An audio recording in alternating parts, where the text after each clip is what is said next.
ಕಾಂತಾರ ದೈವಕ್ಕೆ ಅವಮಾನ ಮಾಡಿದ್ದಾರೆ ಬಾಲಿವುಡ್ನ ನಟ. ಚಾವುಂಡಿ ದೈವ ಆವಾಹನೆಯನ್ನ ಅಣುಕಿಸಿದ್ದಾರೆ ವೇದಿಕೆಯಲ್ಲಿ ಬಾಲಿವುಡ್ನ ನಟ ರಣವೀರ್ ಸಿಂಗ್. ಕಾಂತಾರ ದೈವಕ್ಕೆ ಅವಮಾನವನ್ನ ಮಾಡಿದ್ದಾರೆ ಬಾಲಿವುಡ್ನ ನಟ. ಚಾವುಂಡಿ ದೈವ ಆವಾಹನೆ ಅಣುಕಿಸಿದ್ದಾರೆ ರಣವೀರ್ ಸಿಂಗ್. ನಟ ರಿಷಬ್ ಶೆಟ್ಟಿ ಆಕ್ಟಿಂಗ್ ಹೊಗಳುವ ಭರದಲ್ಲಿ ಎಡವಟ್ಟನ್ನ ಮಾಡ್ಕೊಂಡು ಬಿಟ್ಟಿದ್ದಾರೆ. ಚಾವುಂಡಿ ದೈವ ಅನ್ನೋ ಬದಲು ದೆವ್ವ ಅಂತ ಕರೆದು ಬಿಟ್ಟಿದ್ದಾರೆ ರಣವೀರ್ ಸಿಂಗ್. ಫಿಮೇಲ್ ಗೋಸ್ಟ್ ಅಂತ ಹೇಳಿ ರಣವೀರ್ ಎಡವಟ್ಟನ್ನ ಮಾಡಿದ್ದಾರೆ ವೇದಿಕೆಯಲ್ಲಿ. ಇನ್ನು ದೆವ್ವದ ಮಾತಿಗೆ ವ್ಯಾಪಕವಾಗಿ ಟೀಕೆಗಳು ವ್ಯಕ್ತವಾಗ್ತಾ ಇದೆ, ವಿರೋಧ ವ್ಯಕ್ತವಾಗ್ತಾ ಇದೆ. ರಣವೀರ್ ಸಿಂಗ್ ಮಾಡ್ರು ಅಂತ ಎಡವಟ್ಟಿದು. ಬಟ್ ಈ ಮಾತನ್ನ ಕೇಳಿ ಕೂಡ ರಿಷಬ್ ಶೆಟ್ಟಿ ಸೈಲೆಂಟಾಗಿ ಕೂತ್ಕೊಂಡಿದ್ರು ನಗ್ನಗ್ತಾ ಅಂತ ಈಗ ಬೇಸರ ವ್ಯಕ್ತವಾಗ್ತಾ ಇದೆ. ಇನ್ನು ಈ ವಿಚಾರಕ್ಕೆ ಸಂಬಂಧಪಟ್ಟಂತೆ ನ್ಯೂಸ್ ಫಸ್ಟ್ ಜೊತೆ ಮಾತನಾಡಲಿಕ್ಕೆ ದೈವ ನರ್ತಕರಾಗಿರೋ ಅಂತ ದಯಾನಂದ್ ಕತ್ತಲ್ ಸರ್ ಅವರು ನೇರ ಸಂಪರ್ಕಕ್ಕೆ ಜಾಯ್ನ್ ಆಗಿದ್ದಾರೆ. ದಯಾನಂದ್ ಕತ್ತಲ್ ಸರ್ ಅವರೇ ನಮಸ್ಕಾರ. ನಮಸ್ಕಾರ. ತಾವು ಕೂಡ ದೈವ ನರ್ತಕರು. ದೈವಕ್ಕೆ ದೆವ್ವ ಅಂತ ಸಂಬೋಧನೆ ಮಾಡುವಂಥದ್ದು ಎಷ್ಟರ ಮಟ್ಟಕ್ಕೆ ಸರಿ ಅಂತೀರಿ? ಇದು ನಮ್ಮ ನೆಲಕ್ಕೆ ಮತ್ತು ಆರಾಧನೆಗೆ ಮಾಡುವಂಥ ದೊಡ್ಡ ಅಪಮಾನ. ನಮ್ಮದು truth worship of Tuluvas, that is not A devil worship of Tuluvas. ಅದು ಸತ್ಯ ಆರಾಧನೆ, ಅದು ದೆವ್ವ ಆರಾಧನೆ ಅಲ್ಲ. ಕಾಲ್ಡ್ವೆಲ್, ಮೆನ್ನರ್ ಇಂಥವರೆಲ್ಲ ತುಳುನೆಲಕ್ಕೆ ಬಂದಾಗ, ಇಲ್ಲಿನ ದೈವಾರಾಧನೆಯನ್ನು ಅಧ್ಯಯನ ಮಾಡುವಾಗ, ಸಂಶೋಧನೆ ಮಾಡಲಿಕ್ಕೆ ಬಂದಾಗ, ಎಲ್ಲಿನವರು ಹೇಳಿಕೊಟ್ಟ ರೀತಿಯ ತಪ್ಪು, ಅದನ್ನು ಡೆವಿಲ್ ವರ್ಷಿಪ್ ಆಫ್ ತುಳುವಾಸ್ ಅಂತ ಬರೀಲಿಕ್ಕೆ ಹೋದರು. ಆದರೆ ಅವರಿಗೆ ಗೊತ್ತಿಲ್ಲ ಸರಿ. ಆದರೆ ನಮ್ಮವರಿಗೆ ಭಾಷೆ ಇಲ್ವಾ? ನಮ್ಮವರಿಗೆ ಗೊತ್ತಾಗಲಿಲ್ವಾ? ನಮ್ಮವರು ಅದನ್ನು ಭೂತ ಆರಾಧನೆ ಅಂತ ಹೇಳಿದರೆ ಎಂತ ಹೇಳಬೇಕು? ನಾನು ಯಾವತ್ತಿಂದಲೂ ಬೊಬ್ಬ ಇಡ್ತಾ ಇದ್ದೇನೆ, ಭೂತ ಆರಾಧನೆ ಅಲ್ಲ, ಇದು ಸತ್ಯ ಆರಾಧನೆ, ಇದು ದೈವ ಆರಾಧನೆ. ಇದನ್ನು ಭೂತಾರಾಧನೆ ಅನ್ನುವ ರೀತಿಯಲ್ಲಿ ಯಾಕೆ ತುಳಿತಕ್ಕೊಳಪಡಿಸ್ತಾರೆ? ಈಗ ಅರ್ಥ ಆಗ್ತದೆ. ಯಾಕಂತೇಳಿದರೆ ತುಳುನಾಡಿನ ದೈವಾರಾಧನೆಯನ್ನು ಒಂದು ಮಟ್ಟ ಹಾಕುವ ಷಡ್ಯಂತ್ರ ಆವಾಗಲೇ ಹುಟ್ಟುಕೊಂಡಿದೆ ಏನು? ಇಲ್ಲದಿದ್ದರೆ ಯೋಚಿಸಿ, ಈಗ ರಣವೀರ್ ಸಿಂಗ್ ಅನ್ನುವರು ನಮ್ಮ ನೆಲದ ಹುಡುಗಿಯನ್ನು ಮದುವೆ ಆಗಿದ್ದಾರೆ. ಆಯಿತಾ? ದೀಪಿಕಾ ಪಡುಕೋಣೆ ಒಂದು ಅಂತಾರಾಷ್ಟ್ರೀಯ ನಮ್ಮ ಹೆಸರು ಪಡೆದವರು, ನಮ್ಮ ನೆಲದ ರಾಷ್ಟ್ರ ಮಟ್ಟದ ಒಂದು ಕ್ರೀಡಾಪಟು. ಅಂಥವರನ್ನು ಮದುವೆ ಆದಂಥ ರಣವೀರ್ ಸಿಂಗ್ಗೆ ಗೊತ್ತಿಲ್ಲ ಬಿಡಿ. ಅವರಿಗೆ ಗೊತ್ತಿರಬೇಕು ದೇವರು ಯಾರು, ದೈವ ಯಾರು, ಭೂತ ಯಾವುದು ಅಂತ ಗೊತ್ತಿರಬೇಕು. ಇರಲಿ. ಆದರೆ ಇದು ಒಂದು ಮಾತು ನೀವು ನಿರೂಪಕರು ತಿದ್ದಿಕೊಳ್ಬೇಕು. ಇದು ಕಾಂತಾರ ದೈವ ಅಲ್ಲ, ಇದು ತುಳುನಾಡಿನ ದೈವ, ಇದು ಜಗತ್ತಿನ ದೈವ. ನಾನು ಹೇಳುವಂಥದ್ದು ಕಾಂತಾರ ದೈವ ಅಲ್ಲ. ದೈವ ಅನ್ನುವಂಥದ್ದು ಕಾಂತಾರದಿಂದ ಹುಟ್ಟಿಕೊಂಡದ್ದಲ್ಲ. ದೈವ ಅನ್ನುವಂಥದ್ದು ಶತಶತಮಾನ ಕಾಲದಿಂದ ಈ ನೆಲದ ಅಸ್ಮಿತೆ, ಈ ನೆಲದ ಆರಾಧನೆಯ ಒಂದು ಹೆಮ್ಮೆ. ಇದು ಆರಾಧನಾ ಪರಂಪರೆ. ಅಂಥ ಒಂದು ಆರಾಧನೆಯಲ್ಲಿ ಬಹಳ ಶ್ರೇಷ್ಠ ಸ್ಥಾನವನ್ನು ಪಡೆದಿರುವಂಥ ಚಾಮುಂಡಿ ದೈವ ಅನ್ನುವಂಥದ್ದು ಈ ನೆಲದ ಒಂದು ಶಕ್ತಿ. ಅದು ಸ್ತ್ರೀ ಪುರುಷ ಅನ್ನುವ ಭೇದ ಇಲ್ಲ, ಅದು ಪ್ರಾಕೃತಿಕ ಶಕ್ತಿ. ಅಂತಹ ಒಂದು ಪ್ರಾಕೃತಿಕ ಶಕ್ತಿಯನ್ನು ಒಂದು ಅವರ ವೇದಿಕೆಯಲ್ಲಿ ದ ಲೇಡಿ ಗೋಸ್ಟ್ ಅಂತೇಳಿ, ಪ್ರೇತ ಅಂತೇಳಿ ಅವಹೇಳನ ಮಾಡುವಾಗ, ಫಿಮೇಲ್ ಗೋಸ್ಟ್ ಅಂತ ಕೆಳಗೆ ಕೂತ್ಕೊಂಡ ಒಬ್ಬರು ನೋವಿನಿಂದ ಮುಖ ತಿರುಗಿಸಿದ್ರು. ಆದರೆ ಹತ್ತಿರದಲ್ಲಿ ಕೂತ ಇವರು ಮತ್ತೆ ಸೇರಿರುವಂಥ ಅಸಂಖ್ಯ ಜನರು ನಗ್ತಾರೆ. ಅದು ನೋವಾಗ್ತದೆ ನಮಗೆ. ನಾನು ಹೇಳುವಂಥದ್ದು ಆವಾಗಲೇ ನಿಂತು ಪ್ರತಿಭಟಿಸುವುದಕ್ಕೆ ಹೋರಾಡಬೇಕಂತ ಹೇಳುವುದಿಲ್ಲ ನಾನು. ಕನಿಷ್ಠ ನೋವಾದಾಗ ಮುಖದ ಪ್ರತಿಭಟನೆ ಗೊತ್ತಾಗೋದಿಲ್ವಾ? ಜನರ ಮುಖ ಕಪ್ಪಾಗಬೇಕದು. ಆವಾಗ ಅವರ ಭಾವನೆಗಳು ಗೊತ್ತಾಗ್ತದೆ. ಅದು ಅಪಹಾಸ್ಯಕ್ಕಿರುವ ಆರಾಧನೆ ಅಲ್ಲ, ಅದು ತಮಾಷೆ ಮಾಡುವಂಥದ್ದಲ್ಲ. ಅದು ಪ್ರೇತ ಅಂತ ಹೇಳುವಾಗ ಚಪ್ಪಾಳೆ ತಟ್ಟುವ ವಿಷಯ ಅಲ್ಲ. ನಾಳಿನ ದಿವಸ ನಮ್ಮ ತಾಯಿಯನ್ನು ಪ್ರೇತ, ನಮ್ಮ ತಾಯಿಯನ್ನು ಒಂದು ರಾಕ್ಷಸಿ ಅಂತ ಹೇಳುವಾಗ ನಮ್ಮ ಮುಖದಲ್ಲಿ ನಗು ಬರ್ತದ? ನಮ್ಮ ಮುಖದಲ್ಲಿ ಖುಷಿ ಆಗ್ತದ? ನಾವು ಚಪ್ಪಾಳೆ ತರ್ತೇವ? ಯೋಚಿಸಬೇಕು. ನಾವು ಯಾವುದಕ್ಕೆ ಮೌಲ್ಯವನ್ನು ಕಲ್ಪಿಸಬೇಕು, ಯಾವುದರ ಅಪಮೌಲ್ಯ ಮಾಡಬೇಕು, ಒಂದಷ್ಟು ಗೊತ್ತಾಗೋದಿಲ್ವಾ? ಎಷ್ಟು ನೋವಾಗ್ತದೆ. ಈ ನೋವನ್ನು ಯಾರ ಹತ್ರ ಹೇಳ್ಕೊಳ್ಳೋದು? ನಮ್ಮ ಹೋರಾಟ ಎಲ್ಲ, ನಮ್ಮ ನೋವುಗಳೆಲ್ಲ ಅರಣ್ಯ ರೋದನ. ಯಾಕೆ ಹೇಳಿ? ದೈವಾರಾಧನೆ ಅನ್ನುವಂಥದ್ದು ಅದು ಸಾಂಪ್ರದಾಯಿಕ ಚೌಕಟ್ಟಿನೊಳಗಿದೆ. ಅದನ್ನು ಕಾನೂನಿನ ಚೌಕಟ್ಟಿನೊಳಗೆ ಇಲ್ಲ. ಅದಕ್ಕೆ ಕಾನೂನಿನ ರಕ್ಷಣೆ ಇಲ್ಲ. ನಮಗೆ ರಕ್ಷಣೆ ಇಲ್ಲ. ದೈವಾರಾಧನೆಯ ಸಂಪತ್ತೇನಿದೆ ಅದು ಸರ್ಕಾರಕ್ಕೆ ಬೇಕು. ಅದು ಎಂಡೋಮೆಂಟ್ ಮುಖೇನ ಅದನ್ನು ಸರ್ಕಾರಕ್ಕೆ ಹೋಗ್ತದೆ. ದೈವಾರಾಧನೆ ಕ್ಷೇತ್ರದಲ್ಲಿ ಅಭಿವೃದ್ಧಿ ಆದರೆ, ಅಲ್ಲಿ ಒಂದಷ್ಟು ಸಂಪತ್ತು ಬಂದರೆ ಅದು ಸರ್ಕಾರಕ್ಕೆ ಬೇಕು. ದೈವಾರಾಧನೆ ಕ್ಷೇತ್ರದ ಮೌಲ್ಯ ಅದು ಬೇಡ.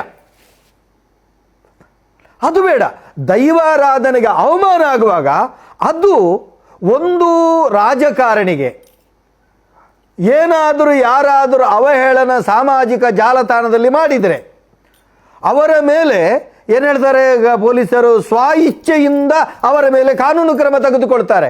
ನಮ್ಮ ದೈವಾರಾಧನೆಗೆ ಭಾರತ ದೇಶದ ಒಂದು ಅಸ್ಮಿತೆ ಆಗಿರುವಂತ ಈ ಆರಾಧನೆಗೆ ತೊಂದರೆ ಮಾಡುವಾಗ ಯಾಕೆ ಈ ರೀತಿ ಕ್ರಮಗಳು ಕೈಗೊಳ್ತಾ ಇಲ್ಲ ಅಂತ ಬಹಳ ನೋವಾಗ್ತದೆ. ದಯಾನಂದ್ ಅವರೇ, ಈಗ ವೇದಿಕೆಯಲ್ಲಿ ರಣವೀರ್ ಸಿಂಗ್ ಅವರು ಮಾತನಾಡಬೇಕಾದ್ರೆ ರಿಷಬ್ ಶೆಟ್ರು ಕೇವಲ ನಕ್ಕಿದ್ರು. ತಾವು ಇವಾಗ ಚೆನ್ನಾಗಿ ಹೇಳಿದ್ರಿ, ಪ್ರತಿಭಟನೆ ಅಲ್ಲಿ ಮಾಡೋದು ಬೇಡ, ಮುಖದಲ್ಲಾದ್ರೂ ವ್ಯಕ್ತಪಡಿಸಬಹುದು ಆಗಿತ್ತು ಅಂತ. ಇವತ್ತು ರಿಷಬ್ ಶೆಟ್ಟಿ ಆದ್ರೂ ಇಷ್ಟು ದೊಡ್ಡ ಪ್ರಮಾಣದ ಹೆಸರನ್ನ ಮಾಡಿದ್ದಾರೆ ಅಂದ್ರೆ ಅದು ಕರಾವಳಿಯ ದೈವವನ್ನ ಇಡೀ ಪ್ರಪಂಚಕ್ಕೆ ತೋರಿಸಿದ್ರ ಮುಖಾಂತರ ತಮ್ಮನ್ನ ತಾವು ಕೂಡ ದೊಡ್ಡ ಮಟ್ಟದ ಖ್ಯಾತಿಯನ್ನ ಗಳಿಸ್ಕೊಳ್ಳಿಕ್ಕೆ ಅದು ವೇದಿಕೆ ಆಗಿತ್ತು.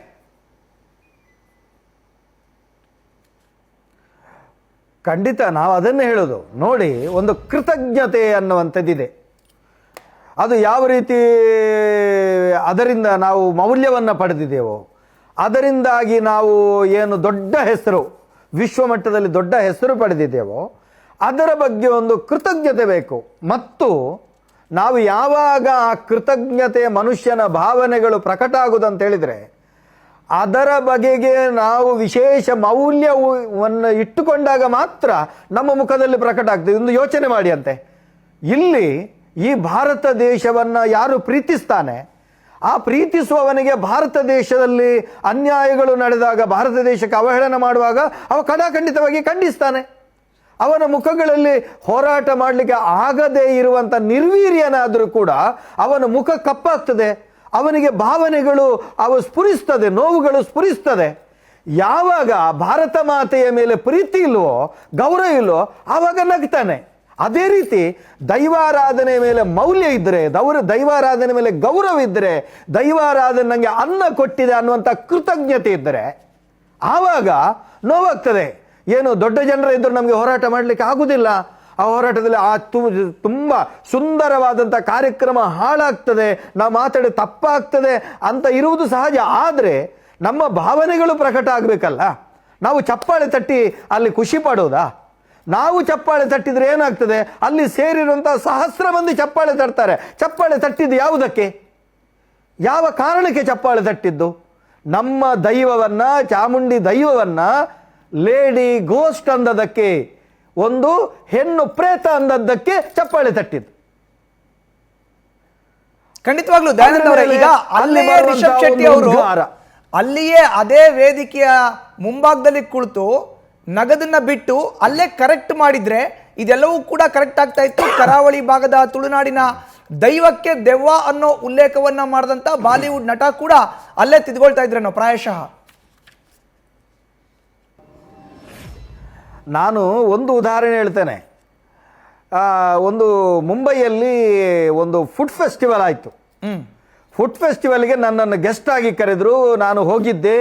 ಹೋದಾಗ ನನ್ನ ಕಣ್ಣೆದುರು ದೈವಗಳ ಒಂದು ನರ್ತನ ಬರಲಿಕ್ಕೆ ಆರಂಭ ಆಯಿತು.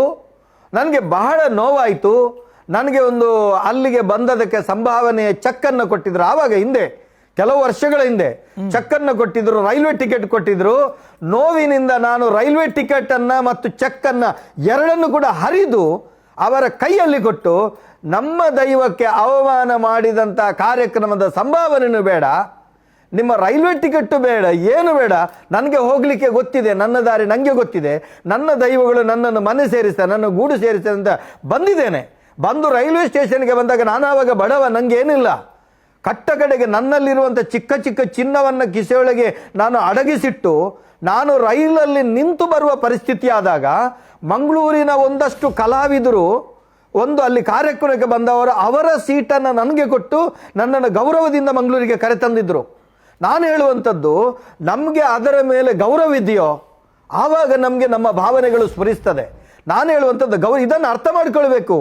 ಈ ನೆಲದ ಯಾರೆಲ್ಲ ದೈವ ಆರಾಧಕರಿದ್ದಾರ, ಈ ನೆಲದಲ್ಲಿ ಯಾರೆಲ್ಲ ದೈವ ಆರಾಧನೆಯನ್ನು ಮಾಡುವವರಿದ್ದಾರ, ಅವರು ಇದನ್ನು ಅರ್ಥ ಮಾಡಬೇಕು ಅಂತ ಹೇಳೋದು ನಾನು. ಈಗ ರಿಷಬ್ ಶೆಟ್ಟರ್ ಕೂಡ ಅದೇ ಕಾರ್ಯಕ್ರಮದಲ್ಲಿ ಭಾಗಿಯಾಗಿದ್ರಲ್ಲ, ಅವರು ದೈವಗಳನ್ನ ಇಡೀ ಪ್ರಪಂಚಕ್ಕೆ ತೋರಿಸಿದವರಾಗಿ, ನೀವು ರಿಷಬ್ ಶೆಟ್ಟರ್ಗೆ ಏನಂತ ಸಂದೇಶವನ್ನ ಕೊಡ್ಲಿಕ್ಕೆ ಇಷ್ಟಪಡ್ತೀರಿ ದಯಾನಂದ್ ಅವರ ಈ ಸಂದರ್ಭದಲ್ಲಿ? ನಾನು ಮಾಧ್ಯಮದಲ್ಲಿ ಒಂದು ಮಾತನ್ನು ಹೇಳ್ತೇನೆ, ನಾನು ಯಾವುದೇ ಚಲನಚಿತ್ರ ನಟರ ಹೆಸರನ್ನು ಹೇಳಲಿಕ್ಕೆ ಇಚ್ಛೆ ಪಡುವುದಿಲ್ಲ. ಯಾಕಂತ ಹೇಳಿದರೆ ದೈವಾರಾಧನೆ ಅದಕ್ಕೆ ಒಂದು ನಿರ್ಬಂಧ ಇದೆ, ಎಲ್ಲಿ ಮಾಡಬೇಕು ಎಲ್ಲಿ ಮಾಡಬಾರ್ದು, ಏನು ಅದರಲ್ಲಿ ಯಾವುದನ್ನು ಪ್ರದರ್ಶಿತ ಆಗಬೇಕು ಯಾವುದು ನಿದರ್ಶಿತ ಆಗಬೇಕು. ಅದರಲ್ಲಿ ನಮ್ಮವರ ತಪ್ಪಿದೆ, ನಮ್ಮವರು ಕೂಡ ತಪ್ಪು ಮಾಡಿದ್ದಾರೆ. ಯಾಕಂತ ಹೇಳಿದರೆ ನಮ್ಮವರೇ ಇದನ್ನು ಬಿಕರಿಯನ್ನಾಗಿಸಿದ ಮೇಲೆ ನಾನು ಚಲನಚಿತ್ರ ನಟರನ್ನು ದೂರಿ ಏನು ಪ್ರಯೋಜನ? ಇಲ್ಲಿ ದೈವ ಆರಾಧನೆ ಮಾಡುವವರೇ ದೈವ ಆರಾಧನೆ ಬಿಕರಿಯನ್ನಾಗಿಸಿದಾಗ ನಾವೇನು ಮಾಡಲಿಕ್ಕೆ ಆಗುತ್ತೆ? ನಾನು ಅವರನ್ನು ಯಾರ ಹೆಸರು ಹೇಳೋದಿಲ್ಲ, ಆದರೆ ಹೇಳುವಂಥದ್ದು ಯಾರೇ ಆಗಿರಲಿ ನಿಮಗೆ ಸ್ವಲ್ಪ ವಿವೇಚನೆ ಇರಲಿ ಅಂತ ನಾನು ಹೇಳ್ತೇನೆ. ವಿವೇಚನೆ ಇರಲಿ. ಯಾಕೆ? ನಾವು ಯಾವ ರೀತಿ ಇರಬೇಕು? ನಮಗೆ ಅನ್ನ ಕೊಟ್ಟ ಪಾತ್ರೆ ಏನಿದೆ, ಅನ್ನವನ್ನು ಮಾಡೋ ಪಾತ್ರೆ ಏನಿದೆ, ಗಡಿಗೆ ಏನಿದೆ, ಅದನ್ನು ಒಡೆದು ಹಾಕಿಬೇಡಿ. ಚಿನ್ನದ ಮೊಟ್ಟೆ ಇಡುವ ಕೋಳಿಯ ಆ ಗರ್ಭವನ್ನು ಸೀಳಬೇಡಿ. ಹಾಗಾದ್ರೆ ದಯಾನಂದ್ ಅವರೇ, ಇವಾಗ ಚಿನ್ನದ ಮೊಟ್ಟೆಯನ್ನು ಕೊಡೋ ಕೋಳಿಯ ಗರ್ಭವನ್ನೇ ಕತ್ತರಿಸದ್ದೇ ಹಾಗೆ ಆಗಿದೆ ಈಗ. ನಾನು ಹೇಳುದ ಹಾಗೆ ಇನ್ನು ನೋಡಿ, ಇದನ್ನ ಒಂದು ದಿನದಲ್ಲಿ ಎಷ್ಟು ಮಂದಿ ಇದನ್ನು ಅಪಹಾಸ್ಯ ಮಾಡಿದರು, ಎಷ್ಟು ಸಾಮಾಜಿಕ ಜಾಲತಾಣದಲ್ಲಿ ಇದು ಹರಿದಾಡ್ತದೆ. ಅದನ್ನು ಏನು ತಮಾಷೆಯಾಗಿ ತೋರಿಸುವ ಮುಖೇನ ಇನ್ನೊಂದು ಅದನ್ನು ವಿರೋಧವಾಗಿ ತೋರಿಸುವ, ಎರಡು ರೀತಿಯಲ್ಲಿ ಪ್ರಚಾರ ಅದಕ್ಕೆ ಆಯ್ತಲ್ಲ. ಈಗ ನೀವು ಕೂಡ ಅದು ತಪ್ಪು ಅಂತ ತೋರಿಸುವುದು ಸರಿ ಅಂತ ತೋರಿಸುವುದು ಅದನ್ನು ವಿವರಣೆ ಮಾಡುವಾಗ ಏನಾಗ್ತದೆ? ಪ್ರದರ್ಶಿತ ಆಗುವುದು ಅದು ಹಾಗೆ ಆಗ್ತದಲ್ವಾ? ಕರೆಕ್ಟ್. ಇವಾಗ ಕಾಂತಾರ ಮೊದಲು ಹೇಳುವಂತದ್ದು ಚಿತ್ರ, ಕಾಂತಾರ ಚಾಪ್ಟರ್ 1, ಇದು ಎರಡರಲ್ಲೂ ಕೂಡ ಕೆಲವೊಂದಷ್ಟು ಅಭಿಮಾನಿಗಳು ಥಿಯೇಟರ್ಗಳಿಗೆ ಬಂದಾಗ, ಸ್ಕ್ರೀನ್ಗಳಲ್ಲಿ ಸಿನಿಮಾನ ನೋಡಿದಾಗ, ರಿಷಬ್ ಶೆಟ್ಟರ್ನ ನೋಡಿದಾಗ, ಅವರು ಕೂಡ ಅವ್ರ ಮೈ ಮೇಲೆ ದೈವ ಬಂದಿದೆ ಅಂತ ಮಾಡಿದಾಗ, ಅಥವಾ ದೈವದ ವೇಷವನ್ನು ಧರಿಸಿ ಬರುವಂಥದ್ದು, ಇದನ್ನೆಲ್ಲ ಮಾಡಬೇಡಿ ಅಂತ ಫಿಲಿಂ ಟೀಮ್ ಕೂಡ, ಚಿತ್ರತಂಡ ಕೂಡ ಮನವಿಯನ್ನು ಮಾಡ್ಕೊಳ್ತು, ಅಪಮಾನ ಮಾಡಬೇಡಿ ಅಂತ. ಆದಾಗ್ಯೂ ಕೂಡ ಈಗ ಈ ರೀತಿಯ ಅಪಮಾನಗಳು ಆಗ್ತಾ ಇದ್ರೆ ಇದಕ್ಕೆ ಏನು ಮುಂದಿನ ಹಾದಿ, ಇದನ್ನ ತಡಿಲಿಕ್ಕೆ? ನೋಡಿ, ನಮ್ಮ ದೇಶದಲ್ಲಿ ಒಂದು ಸಂವಿಧಾನ ಇದೆ. ಆ ದೇಶದ ಸಂವಿಧಾನದಲ್ಲಿ ಇಂಥದ್ದನ್ನು ಮಾಡಬೇಕು, ಇಂಥದ್ದನ್ನು ಮಾಡಬಾರ್ದು, ಇಂಥದ್ದು ಕಾನೂನಾತ್ಮಕ ಅಪರಾಧ, ಇಂಥದ್ದು ಕಾನೂನಾತ್ಮಕ ಸಕ್ಷೇಮ, ಇನ್ನೊಂಥ ವ್ಯವಸ್ಥೆಗಳಿದ್ದಾವೆ. ಆದರೆ ಪ್ರಜ್ಞಾವಂತರು ಏನು ಮಾಡಬೇಕು? ಯಾವುದು ಕಾನೂನು ರೀತಿ ಅಪರಾಧ ಅನ್ನುವಂಥದ್ದು ನಿಷ್ಠೂರವಾಗಿ ಅಪರಾಧ ಅಂತ ಹೇಳಬೇಕು, ಅದು ತಪ್ಪು ಅಂತ ಹೇಳಬೇಕು. ಅದು ತಪ್ಪು ಅಂತ ಹೇಳಿದ ಮೇಲೆ ಮಾಡಿದರೆ ಅದು ಅವನ ಕರ್ಮ, ಅದನ್ನು ಹೇಳದಿದ್ದರೆ ನಮ್ಮ ತಪ್ಪು ಅಂತ ಹೇಳೋದು ನಾನು. ಇನ್ನು ಈ ರೀತಿಯೆಲ್ಲ ಆಗ್ತಾ ಇದೆ, ಇನ್ನು ಇದಕ್ಕೆ ದಾರಿ ಏನು? ದಾರಿಯೇ ಇಲ್ಲ. ಯಾಕೆ ದಾರಿ ಇಲ್ಲ ಅಂತ ಹೇಳಿದರೆ, ನಾನು ಹೇಳುವಂಥದ್ದು ಸರ್ಕಾರ ದೈವಾರಾಧನೆಗೆ, ಆ ವ್ಯವಸ್ಥೆಗೆ ಒಂದು ಕಾನೂನಾತ್ಮಕವಾದ ಚೌಕಟ್ಟು ಮತ್ತು ಭದ್ರತೆಯನ್ನು ಕಲ್ಪಿಸುವವರೆಗೆ ದೈವಾರಾಧನೆ ಅನ್ನುವಂಥದ್ದು ಅದು ಏನು ಹೇಳ್ತಾರೆ, ಅದು ಮಾರಾಟದ ವಸ್ತು ಆಗುವ ಸ್ಥಿತಿಯಿಂದ ಹೊರಬರೋದಕ್ಕೆ ಸಾಧ್ಯವೇ ಇಲ್ಲ. ಈಗ ಏನಾಗಿದೆ, ಈಗ ಒಂದು ಚಿಕ್ಕ ಮಗುವನ್ನು ಅಂಗನವಾಡಿ ಅಂತ ಹೇಳಿದ್ರೆ ಬೇಬಿ ಕ್ಲಾಸ್ ಏನು ಹೇಳ್ತಾರಲ್ಲ, ಈಗ ಆಂಗ್ಲ ಮಾಧ್ಯಮದೆಲ್ಲ ಪ್ರಥಮ ಪಾಠಗಳಿರ್ತಾವಲ್ಲ, ದೈವದ ವೇಷ ಹಾಕಿ, ಹೌದು, ಅದರಲ್ಲೆಲ್ಲ ಮಗುವಿನ ನಾನು ನೋಡ್ತೇನೆ, ಒಂದು ಅಣಿ ಕಟ್ಟಿ ಆ ಮಗು ಪಾಪ ಮುಗ್ಧ ಬಾಯಿಂದ ಹಾಗೆ ಮಾಡುವಂಥದ್ದನ್ನು ನೋಡುವಾಗ ಮಗುವನ್ನು ನೋಡಿ ಮಗು ವೇಷ ಆಗಿದೆ ಅಂತ ಹೆಮ್ಮೆ ಪಡಬೇಕು. ಮಗುವನ್ನು ದೈವಾರಾಧನೆ ವೇಷ ಹಾಕಿ ಪಾಪ ಈ ರೀತಿ ತೋರಿಸ್ತಾರೆ ಅಂತ ನೋವನ್ಬೇಕಾ? ಏನು ಮಾಡಬೇಕು? ನಮಗೆ ಅರ್ಥವೇ ಆಗ್ತಾ ಇಲ್ಲ. ಕಟ್ಟ ಕಡೆಗೆ ನಾವು ಮಾಡುವಂಥ ಏನು ಅಂತ ನಾನು ಆವಾಗ ಹೇಳಿದೆ ನೋಡಿ, ಅರಣ್ಯ ರೋದನ, ಇದಕ್ಕೆ ಒಂದೇ, ಇಲ್ಲಿನ ದೈವಗಳೇ ಉತ್ತರ ಕೊಡಬೇಕು, ಬೇರೇನು ಮಾಡಲಿಕ್ಕೆ ಆಗುವುದಿಲ್ಲ. ಎಲ್ಲರೂ ಕೈ ಬಿಟ್ಟಾಗ ಯಾರು? ದೇವರು ಕೈ ಹಿಡಬೇಕು ನಮ್ಮನ್ನು. ದೇವರಿಗೆ ನಮಗೆ ಯಾರ ರಕ್ಷಣೆ ಇಲ್ಲ. ನಮಗೆ ಸುಳ್ಳು ಸುಳ್ಳು ಹೇಳ್ತಾರೆ. ನಾನು ಹೇಳ್ತೇನೆ, ದೈವಾರಾಧಕರಿಗೆಲ್ಲ ಪೆನ್ಷನ್ ಕೊಡುವ ವ್ಯವಸ್ಥೆ ಆಗ್ತಾ ಇದೆ ಸರ್ಕಾರದಿಂದ. ಖಂಡಿತ ಸುಳ್ಳು. ಇವತ್ತು ಕೂಡ ದೈವ ನರ್ತಕರು ನನ್ನಲ್ಲಿ ಕಣ್ಣೀರಿಳಿಸ್ತಾ ಇದ್ದಾರೆ. ನೀವು ಅಕಾಡೆಮಿ ಅಧ್ಯಕ್ಷರಾಗಿರುವಾಗ ಸರ್ಕಾರಕ್ಕೆ ಒಂದಷ್ಟು ನಮ್ಮ ಬಗ್ಗೆ ಕಾಳಜಿಯಿಂದ ನೀವು ಕಳಿಸಿಕೊಟ್ಟಿದ್ದೀರಿ. ಲಾಕ್ಡೌನ್ ಸಂದರ್ಭದಲ್ಲಿ 1 ವರ್ಷ 2,000, ಇನ್ನೊಂದು ವರ್ಷ 3,000 ಬಂದಿದೆ. ನಮ್ಮ ಪೆನ್ಷನ್ಗಾಗಿ ಕಳಿಸಿಕೊಟ್ಟಂತ ಒಂದು ಪೆನ್ಷನ್ ಪತ್ರಗಳು ಅಲ್ಲ ನಮಗೆ ಸಿಗುವಂತ ವ್ಯವಸ್ಥೆ ಇದುವರೆಗೆ ಆಗಿಲ್ಲ. 1 ಪೈಸೆ ಸಿಗ್ತಾ ಇಲ್ಲ ನಮಗೆ ಸರ್ಕಾರದ ಕಲಾವಿದರಿಗೆ. ಕಲಾವಿದರ ಭಾವನೆಗಳಿಗೆ ಬೆಲೆ ಕೊಡುವ, ಕಲಾವಿದರ ಸಂಕಷ್ಟಕ್ಕೆ ಒಂದು ಮೌಲ್ಯ ಕೊಡುವ, ಸ್ಪಂದಿಸುವಂತ ಗುಣ ಇಲ್ಲದೆ ಒಂದು ಕೃತಜ್ಞತೆಯ ಪರಾಕಾಷ್ಠತೆಯಲ್ಲಿದೆ. ನಮಗೆ ನೋವಾಗ್ತದೆ ನೋಡಿ. ನಾನೊಬ್ಬ ದೈವ ನರ್ತಕನಾಗಿ ಒಂದು ಸರಕಾರದ ಒಂದು ದೊಡ್ಡ ಸ್ಥಾನವನ್ನು, ಅಕಾಡೆಮಿಯ ಒಂದು ಅಧ್ಯಕ್ಷ ಸ್ಥಾನವನ್ನು ಅಲಂಕರಿಸಿದವನಾಗಿ ಮತ್ತು ಸಾಮಾಜಿಕ ಬದ್ಧತೆ ಉಳ್ಳವನಾಗಿ ನನಗೆ ಮಾತಾಡಿದರೆ ಏನಾಗ್ತದೆ, ದಯಾನಂದ ಕತ್ತಲ್ ಸರ್ ಮಾತಾಡ್ತಾರೆ, ದಯಾನಂದ ಕತ್ತಲ್ ಸರ್ ಹೀಗೆ ಹೇಳ್ತಾರೆ ಅನ್ನುವಂಥ ಒಂದು ಆರೋಪ ಆದರೆ, ಮಾತಾಡಿದಿದ್ರೆ ನಮ್ಮ ಒಂದು ಮಾತಾಡುವಂಥ ವ್ಯಕ್ತಿ ಇರುವಂಥ ದಯಾನಂದ ಕತ್ತಲ್ ಸರ್ ಅವರೂ ಸುಮ್ಮನಿದ್ರೆ ಹೇಗೆ? ನಾನು ಶಸ್ತ್ರ ಸನ್ಯಾಸ ಅಂತ ಹೇಳಿದ್ದೇನೆ. ನೀವೀಗ ನಮ್ಮನ್ನು ಮಾಧ್ಯಮದ, ನೀವು ಏನು ನಿರೂಪಕರು, ಮಾಧ್ಯಮದವರು ಕುಟ್ಟಿ ಕುಟ್ಟಿ ಕೇಳ್ತೀರಿ. ಆ ಮಾಧ್ಯಮದಲ್ಲಿ ಹೀಗೆ ಆಗಿದೆ, ಆ ಚಲನಚಿತ್ರ ನೀವೇನು ಹೇಳ್ತೀರಿ? ನಾವು ಏನು ಅಂತ ಹೇಳೋದು? ನಾವು ಏನು ಅಂತ ಹೇಳಬೇಕು? ಅಲ್ಲ, ದೈವ ನರ್ತಕರು ದೇವರನ್ನ ಈಗ ದೊಡ್ಡ ಪ್ರಮಾಣದಲ್ಲಿ ಪೂಜಿಸೋರು, ಆರಾಧಿಸೋರು, ದೈವ ನರ್ತಕರ ಮೇಲೆ ದೈವ ಆವಾಹನೆ ಆಗಿದೆ ಅನ್ನೋದನ್ನ ದೊಡ್ಡ ಪರದೆ ಮೇಲೆ ತೋರಿಸುವಂತ ಸಂದರ್ಭದಲ್ಲಿ ಅದಕ್ಕೆ ಅದರದೇ ಆದಂತ ಒಂದಷ್ಟು ನಿಯಮಗಳೆಲ್ಲ ಇದ್ದೇ ಇರುತ್ತೆ. ಪಾತ್ರ ಬೇರೆ, ದೈವ ಆವಾಹನೆ ಆಗದೆ ಬೇರೆ.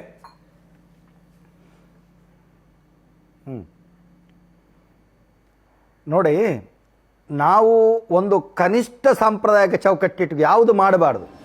ಒಂದು ಆವಾಹನೆ, ದರ್ಶನ, ಇನ್ನೊಂದು ಮತ್ತೊಂದು ಏನಾಗ್ತದೆ, ಅದು ಯಾಕೆ ಮಾಡಬಾರ್ದು, ಯಾಕೆ ಮಾಡಬಹುದು, ಇದರ ಬಗ್ಗೆ ಒಂದು ವ್ಯವಸ್ಥೆನೇ ಚೌಕಟ್ಟಿದೆ ನಮ್ಮ ತುಳುನಾಡಿನ ದೈವಾರಾಧನೆ ಕೊಡಿಯಡಿಯೊಳಗೆ. ನಾವು ಹೇಳುವಂಥದ್ದು ದೈವದ ಅಡಿಯಂಗಣದೊಳಗೆ ಎಣ್ಣೆ ಬೂಳ್ಯದಿಂದ ಪಿರಿಬೂಳ್ಯ ಅಂತ ಒಂದು ಚೌಕಟ್ಟಿದೆ, 16 ಕಟ್ಲೆ.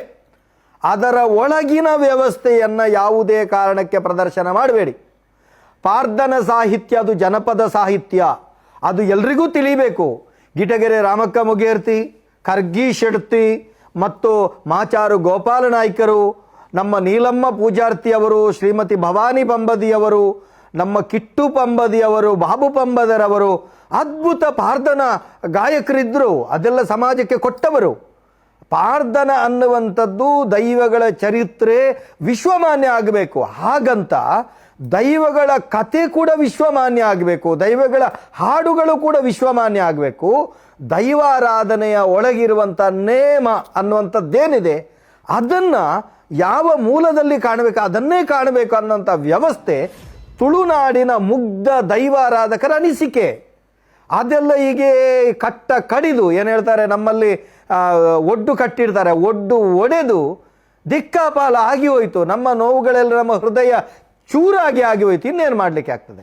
ಅಲ್ಲ ದಯಾನಂದ್ ಅವರ, ಈಗ ದೈವವನ್ನು ತೋರಿಸೋ ಅಂತ ಭರಾಟೆಯಲ್ಲಿ ಅದನ್ನ ವೈಭವೀಕರಿಸಿ ಬೇರೆ ಭಾಷಿಕರು ಅಥವಾ ಬೇರೆ ರಾಜ್ಯದವರು ದೈವದ ಬದಲು ಅದನ್ನೇ ದೆವ್ವ ಅಂತ ಸಂಬೋಧನೆ ಮಾಡುವಂತ ರೀತಿಯಲ್ಲಿ ವೈಭವೀಕರಿಸಲಾಗ್ಬಿಟ್ಟಿದ್ಯಾ ಹಾಗಾದ್ರೆ ದೈವಗಳನ್ನ ಇಲ್ಲಿ?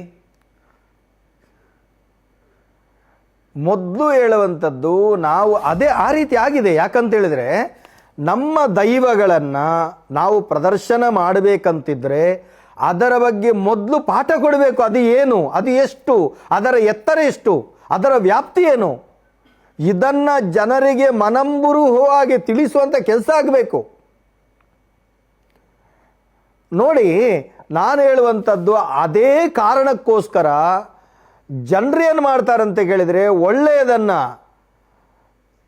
ಯಾವ ರೀತಿ ನಾವು ಅದಕ್ಕೆ ನಿರ್ಬಂಧವನ್ನು ಒಡ್ಡಿಟ್ರೆ ಆ ನಿರ್ಬಂಧವನ್ನೇ ಹೆಚ್ಚಿಗೆ ಮಾಡುವವರಿಗೆ ಇರುವಂಥದ್ದು. ಈಗ ಸಾಮಾಜಿಕ ಜಾಲತಾಣಗಳಲ್ಲಿ ಗಮನಿಸಿದಂತೆ 1000 ಒಳ್ಳೆಯದು ಬಂದರೆ ಅವರಿಗೆ ಬೇಡ, ಕೆಟ್ಟದ್ದೇ ಬೇಕು.